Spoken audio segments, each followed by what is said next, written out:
this doctrine of the void is really the basis of the whole Mahayana movement in Buddhism. It's marvelous. The void, of course, is in Buddhist imagery symbolized by a mirror, because a mirror has no color and yet reflects all colors. When this man I talked to you of, Huineng, said that you shouldn't just try to cultivate a blank mind, what he said was this: the void, shunyata, is like space. Now, space contains everything. The mountains, the oceans, the stars, the good people and the bad people, the plants, the animals, everything. Now, the mind in us, the true mind, is like that. You will find that when Buddhists use the word mind, they've several words for mind, but I'm not going into the technicality at the moment. They mean space. See, space is your mind. It's very difficult for us to see that because we think we're in space and look out at it. There are various kinds of space. There's visual space, distance. There is audible space, silence. There is temporal space, as we say, between times.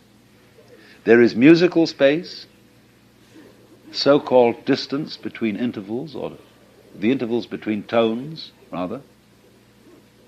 It's quite a different kind of space than temporal or visual space. There's tangible space. But all these spaces, you see, are the mind.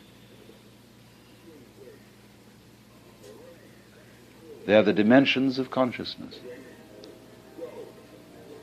And so, this great space, which every one of us apprehends from a slightly different point of view, in which the universe moves, this is the mind.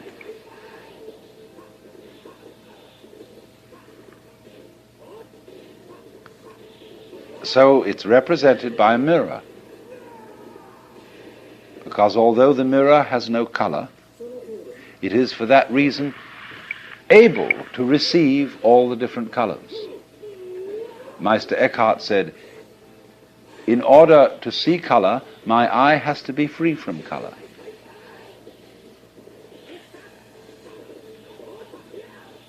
So in the same way, in order not only to see, but also to hear, to think, to feel, you have to have an empty head. And the reason why you are not aware of your brain cells, unless you're only aware of your brain cells if you get a tumor or something in the brain, when it gets sick. But in the ordinary way, you're totally unconscious of your brain cells. They're void. And for that reason, you see everything else.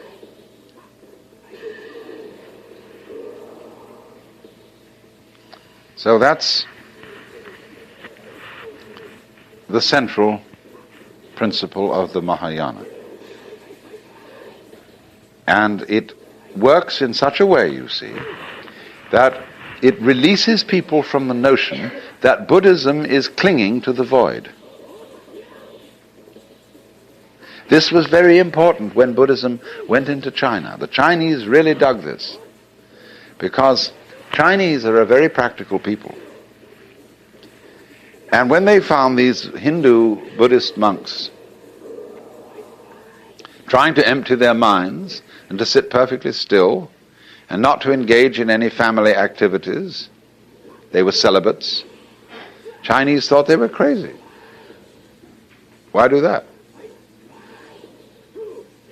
And so the Chinese reformed Buddhism. And they allowed Buddhist priests to marry. And in fact, What they especially enjoyed was a sutra that came from India, in which a layman, who was a wealthy merchant called Vimalakirti, out-argued all the other disciples of Buddha. And of course, you know, if in these are these dialectic arguments that are very, very intense things. If you win the argument, everybody else has to be your disciple. So Vimalakirti, the layman, won the debate, even with Manjusri, who is the bodhisattva of supreme wisdom. They all had to see a contest to define the void. And all of them gave their definitions. Finally, Manjusri gave his. And Vimalakirti was asked then for his definition, and he said nothing. And so he won the whole argument.